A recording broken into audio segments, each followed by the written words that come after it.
Sometimes the person you fear most is yourself. Monday mornings in the city always felt like moving through a tide. The train station was a river of faces, footsteps, and muffled announcements that ricocheted off the concrete walls. I drifted along the current, trying to stay invisible. Commuting alone, as usual, I told myself it was better this way. Less conversation, less small talk, less chance to be noticed. I liked these moments of anonymity. The scent of coffee from a corner cart, the faint metallic tang of the tracks, the warm hum of the fluorescent lights above. It all felt steady, controlled, familiar. I could observe life here, unnoticed, free to think without interruption. The city's pulse was my pulse, and I moved with it. And then I saw it. Across the concourse, near the turnstiles, a figure moved against the flow of the crowd. My stomach dropped.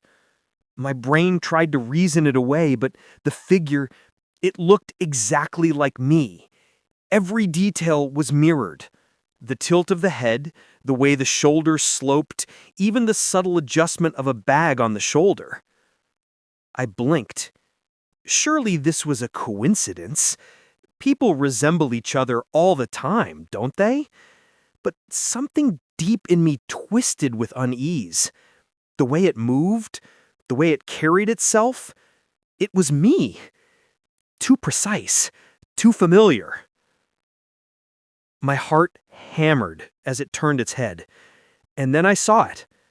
The scar on its left wrist. My scar. The one I'd carried in silence for years, hidden beneath sleeves for decades. Nobody else knew about it. How could it possibly exist on a stranger? I tried to rationalize it, trying to convince myself it was a trick of light, a fleeting reflection, a random coincidence. But the figure mirrored every gesture, matching even the small movements that no one else would notice. My mind screamed at me. It shouldn't be possible. I quickened my pace, weaving through the crowd, pressing past strangers who barely registered me. The announcements, the chatter, the clatter of shoes on tiles, it all blended into a muffled roar behind the pounding of my own heart. And still, it followed. I ducked into a small coffee shop tucked in a corner of the station. The warm air hit me like a wall, smelling of roasted beans and steamed milk. I pressed my hands against the counter, breathing deep, trying to convince myself I had imagined everything. Maybe it wasn't real. Maybe it was exhaustion, stress, city life wearing me down. I looked up at the window, my reflection, and behind it, in the glass, a figure. Identical. Every move, every gesture, every subtle tilt of the head matched me perfectly. I spun around. Empty. No one was there. The reflection remained.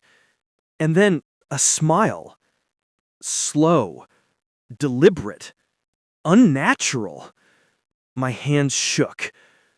I forced myself to confront it. Who are you? I whispered. The voice sounded hollow, tiny and fragile. No reply, only the mirrored movements in the window, mimicking, mocking, waiting. I felt exposed, naked in my own skin. I bolted from the shop, weaving through the crowd, trying to lose it in the tide of bodies. But no matter how fast I ran, no matter which platform I turned toward, there it was.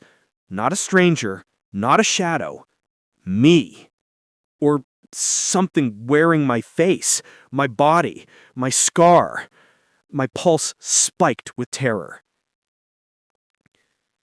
The station felt endless. Every hallway, every corridor, every turn seemed like a trap. The people around me blurred into shapes, their faces unimportant, indifferent.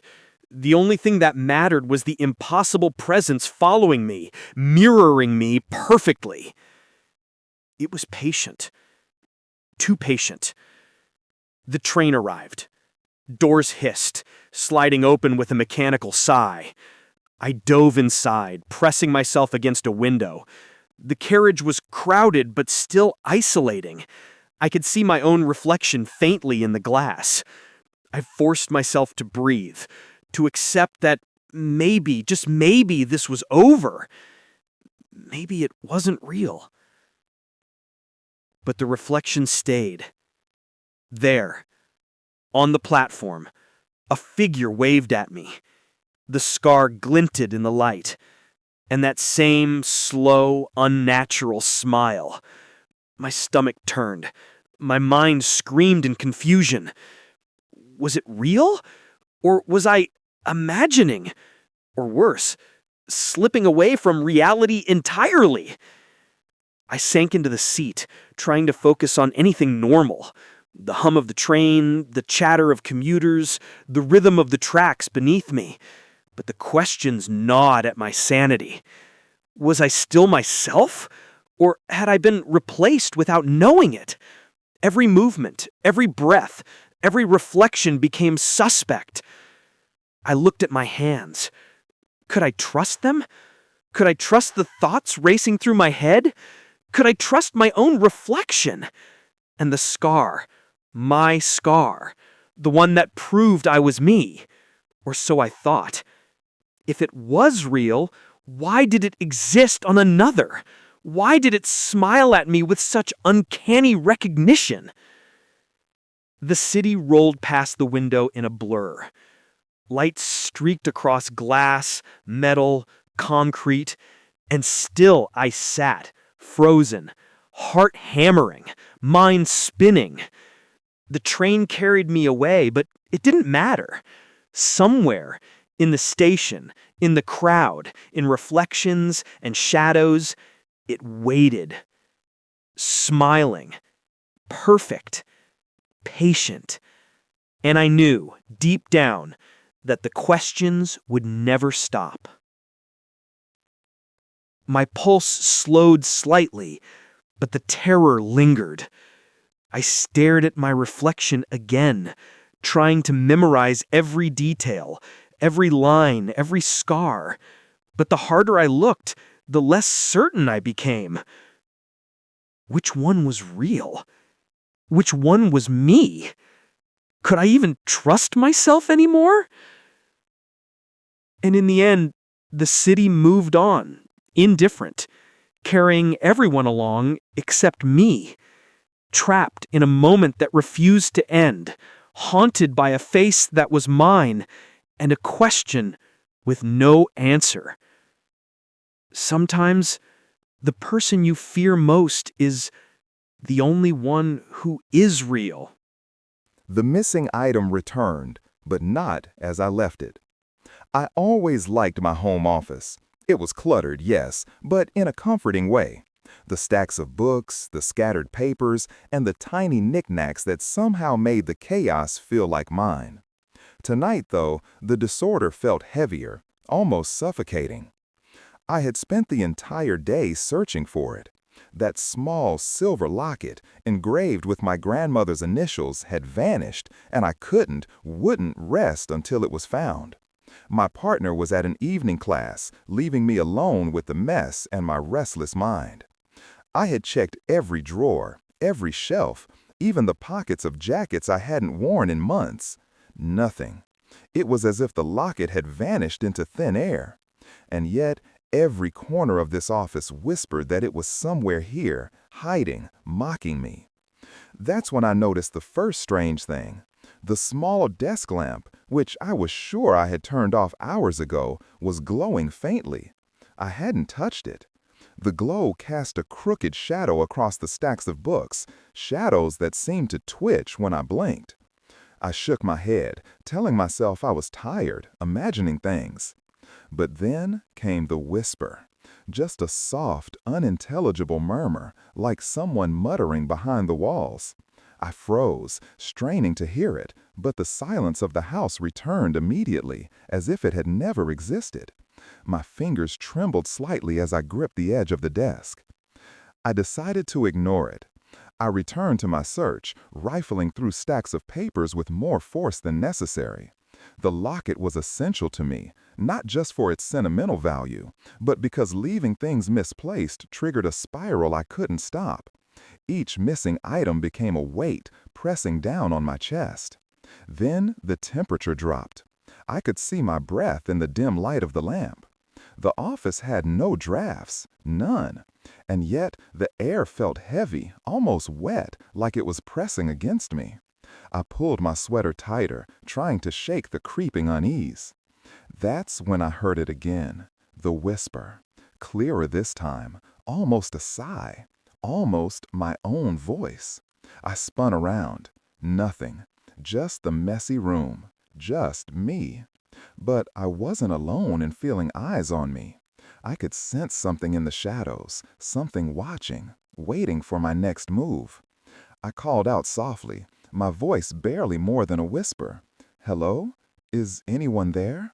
Silence. My mind raced. Could it be? Was it my imagination? Stress? Dementia creeping in? I hadn't felt this way before. Not like this. And then I saw it. The locket. Sitting there, on my pillow. I had left the bed untouched. I approached cautiously. My heart pounded in my ears.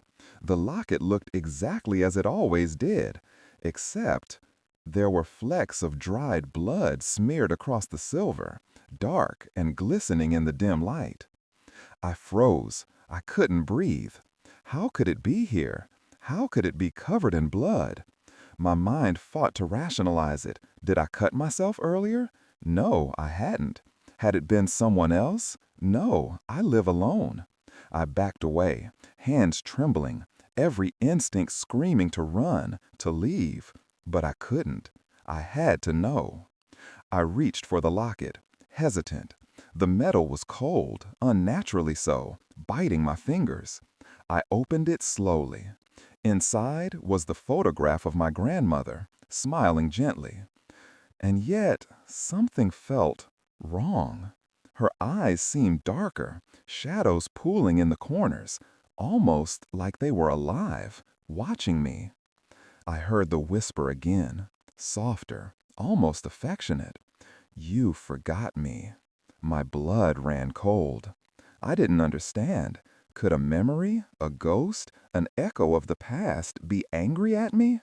My hand shook as I held the locket closer. I tried to leave the room. I tried to shake the fear, to put it down, to convince myself it was a hallucination. But the office, it had changed. The clutter seemed more chaotic, the shadows deeper, moving in ways that defied logic. I couldn't tell if I was imagining it, if I was losing my mind, or if something truly had returned to my home. And then the lamp went out. Darkness swallowed the room, thick and suffocating. I fumbled for my phone. The light from the screen revealed nothing, no movement, no sign of anything alive. But the whisper persisted, closer, louder. I could feel its presence directly behind me, though I dared not turn. "You left me," it said, clear this time. And I knew it wasn't my grandmother speaking, not entirely. The room felt like it was closing in, the walls pressing, the air thick with accusation. I wanted to scream, but my voice failed me. I bolted toward the door, locket clutched tightly. I flung it open, stumbled into the hallway. The whisper faded, leaving only the pounding of my heart and my ragged breathing. I collapsed against the wall, trying to convince myself it was over, that it was just stress, just fatigue. But even now, hours later, as I sit here writing this, I can't shake the feeling that it watches me. The locket is back in its box, cleaned, no trace of blood. And yet, I can't forget the weight of its presence, the whisper, the eyes in the photograph. Something returned that night. something that wasn't supposed to exist, and it knows I misplaced it. I keep thinking about the day I lost it, about how my mild OCD makes even small misplacements unbearable. Did my carelessness call it back? And unease. Did my mind, strained by obsession, summon something that should have stayed hidden? I'll never know. All I know is that the locket returned, and next time, I fear it might not let me go so easily. Even my art started painting itself, but not in any way I could explain. I've lived in this small, cluttered studio apartment for almost 3 years now. It's the kind of place where every inch is covered in paint, canvas, or some unfinished sketch. I used to think of the chaos as part of my process, proof that I was doing something real, something alive. My partner, Jamie, works long shifts at the hospital, often late into the night. I've always been fine with that. Solitude suits me. It lets me sink into that quiet zone where the world narrows to just brush, color, and canvas. Most nights I lose track of time. I'll glance at the clock and realize it's 2 or 3 a.m., my coffee cold and my fingers smudged with paint. That's when the apartment feels most alive. Not noisy, just breathing with the hum of the fridge, the distant traffic, and the scratch of my brush. The first time something felt off, it was small. I was painting late one night, deeply focused, when I heard a click. I thought it was my easel settling, but when I looked up, one of my paint tubes had rolled across the table, slowly, like someone had just nudged it. I froze, brush halfway to the canvas. Nothing else moved. No breeze, no vibration, just silence. I laughed it off eventually. My desk is uneven, I told myself. The building's old, it creaks. But the next few nights, things got weirder. I'd wake up to find my sketch pencils laid out on the floor. Not dropped, not spilled, but arranged, perfectly parallel, tip to tip, like someone had measured them. Once, my eraser was balanced upright on its thin edge. It shouldn't have been possible. I remember standing there, staring at it, waiting for it to fall. It didn't. I blamed myself. Maybe I'd done it while half asleep. Maybe I was just exhausted. Artists get weird when they don't rest, right? But then, things started happening while I was awake. I was working on a large commission, something I was actually proud of, a portrait full of warmth and color. I remember I was blending a soft yellow when the brush was suddenly pulled out of my hand. It didn't fall. It snapped backward, like someone had yanked it from behind me. I froze, heart pounding. Nothing. Just the dim light from my lamp and the shapes of canvases stacked against the wall. I remember whispering, "Jamie?" before realizing how ridiculous that was. I didn't sleep that night. I just sat there, staring at that brush on the floor. After that, I started noticing patterns. Every morning, some part of my workspace was rearranged. My palette knives laid out in spirals, brushes pointing toward a single canvas, paint caps forming little triangles. I tried to ignore it, but it was like the apartment wanted me to see. Then came the whispers. It started as faint static, like a radio left on in another room. But when I muted my music, it didn't stop. I swear I heard words. My name? Once. Twice. Then silence. I began talking to it. Not because I was brave, because I was desperate. "If you're real," I said one night, "stop moving my stuff." The next morning, nothing had changed. Everything was exactly where I left it. For a moment, I thought it was over, until I noticed the new canvas. I hadn't started anything new. I hadn't even prepped the surface. But there it was, brush strokes, faint and gray, like fog taking form. The strokes formed an outline, a figure standing in the corner of a room. My room. I tore the canvas down and shoved it under the bed. But that night, when I woke up at 3 a.m., it was back on the easel. The figure was clearer, its head tilted, watching. I remember screaming, throwing open the window, wanting to get out, but I couldn't move. My body just froze. It felt like something was behind me, close, breathing with me. Then one word, right in my ear: paint. When I came to, the sun was up. My hands were covered in paint, my brushes scattered, and the canvas showed me. Not smiling, not painting, just standing in the corner, eyes blacked out. I threw it away. I dragged it outside, down 3 flights of stairs, and dumped it in the alley trash. I didn't go back to painting that day, or the next. I tried to clean, to make the place feel normal again.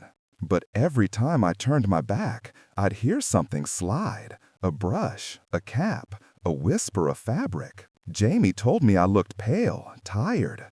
I couldn't tell them the truth. It sounded insane. Just stress, I said. Just burnout. But last night, I found something that made my blood run cold. Beneath the desk, tucked against the leg of the easel, was a small folded note. The paper was smeared with paint. My paint. 3 words, written in a hand that wasn't mine. You stopped creating. I haven't painted since, but things still move. Little things. Brushes roll when I walk past. The air feels thick, charged, like before a storm. I've started sleeping with the lights on. I can't bring myself to look at the blank canvases leaning against the wall. Because sometimes, when I glance too fast, I swear, just for a second, I see brushstrokes forming on their own. I used to think my art came alive when I worked. Now, I think something else was alive because I worked. And I don't know if it's waiting for me to start again, or if it's already painting without me.